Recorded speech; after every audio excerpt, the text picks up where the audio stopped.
राजस्थान चुरू रे प्रलयंकारी धूलीझड़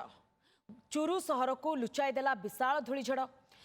धूलीझड़र कांथरे लुचिगला चुरू सहर आज अपराह्न हठात आसिला धूलीझड़ आ धूलीझड़ पई पूरा सहर लुचि जाइथिला जहाकू कैद करिसेंती स्थानीय लोक माने निज कैमेरा रे मध्य याकू कैद करिसेंती हठात ए धूलीझड़ सृष्टि होइतिला एवं ये एते प्रलयंकारी थिला जे पूरा सहर को लुचाई देथिला। राजस्थान चुरी रे प्रलयंकारी धूलीझड़ एवं ये दृश्य मध्य दर्शक बंधु आपण माने देखुचंती ये होउची सही समय दृश्य जेतेबेले धूलीझड़ सृष्टि होइतिला सहर रे एभଳି भाबरे काहेकि धूलीझड़ सृष्टि हैला एहाकू नै कि भी अनेक गुडी प्रश्न वर्तमान सामना को आसुची कारण आमे साधारणतः कालबैशाखीर तांडव देखिछे किंतु ये हेउची धूलीझड़ प्रलयंकारी धूलीझड़र चित्र सामना को आसुची हठात ये धूलीझड़ आसिला प्रलयंकारी धूलीझड़ पूरा चुरू सहर लुचि जाइथिला किछि समय पई केही देखा जाई नथिले कोनोसी वस्तु मध्य देखा जाई नथिला जहाको कि कैमेरा रे कैद करा जाइछि। तेबे संपर्क रे अधिक सूचना पई आम सहित जयकृष्ण पाणिग्राही परिवेशविद आम सहित जोड़ी श्रीजुक्त पाणिग्राही प्रथमे आपनको स्वागत ओटीवी को। श्रीजुक्त पाणिग्राही चुरू सहर रे एभଳି भाबरे प्रलयंकारी धूलीझड़ किछि समय पाई बिल्कुल भी किछि देखा जाय नथिला तो एहार कारण कोन टिके आपण ठारू जानिया पई चाहिबी। देखंतु आर प्रच्छदरे दुई तीनटी मुख्य कारण रही गोटे होछि लंबा समय धरी वर्तमान जो हीट वेव बा प्रखर ग्रीष्म प्रवाह जारी रही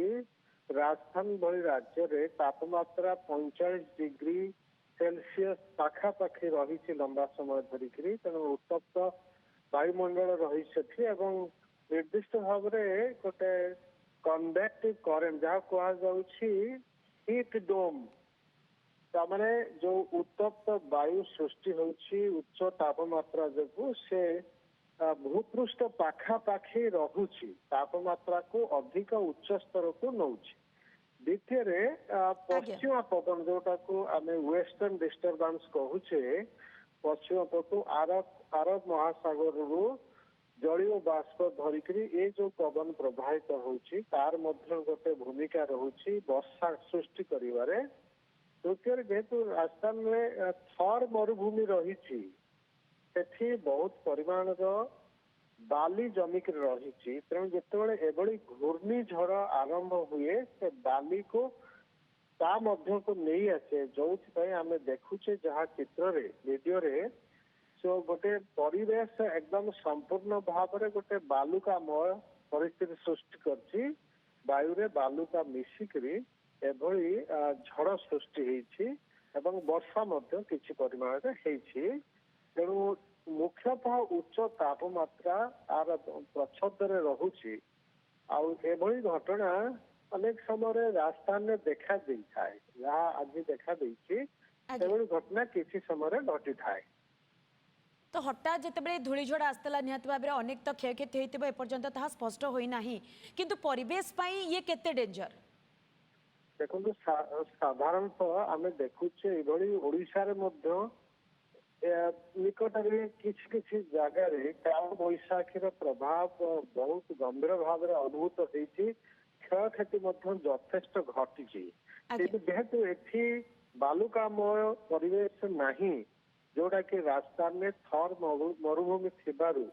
एभली घटना घटी तो बहुत परिमाण बाली सेठी वायुमंडल को आसी जाउछि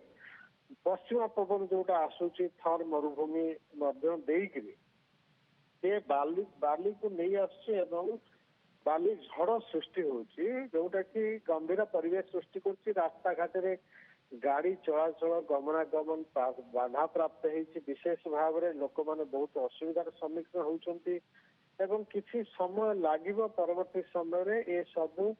बाली सेटल करने को तले आसिक रहा पुणी थे नॉर्मल परिस्थिति सृष्टि होगापाई किसी समय लगे। तेणु राजस्थान में एभली घटना किसी समय देखा जाए विशेष करके ये जो ग्रीष्म प्रवाहर परिणाम रे ए परिस्थिति सृष्टि होता है। तेणु जोटा कि आज दिन में पुणी आउे रिपीट होती सम्मिलित प्रभाव भौगोलिक अवस्थिति अंचल एवं अन्यान्य जहाँ आलोचना कले ये सब फैक्टर सम्मिलित प्रभाव रे एभली धूली झड़ अनेक समय देखा पारिपार्श्विक परिस्थिति को नहीं एभली धूलीझड़ अनेक समय देखा दिए और जहाँ राजस्थान चूरी में देखा दी बहुत बहुत धन्यवाद सचित पाणिग्राही आप समय बाहर कले संपर्क में आम सहित आलोचना कले।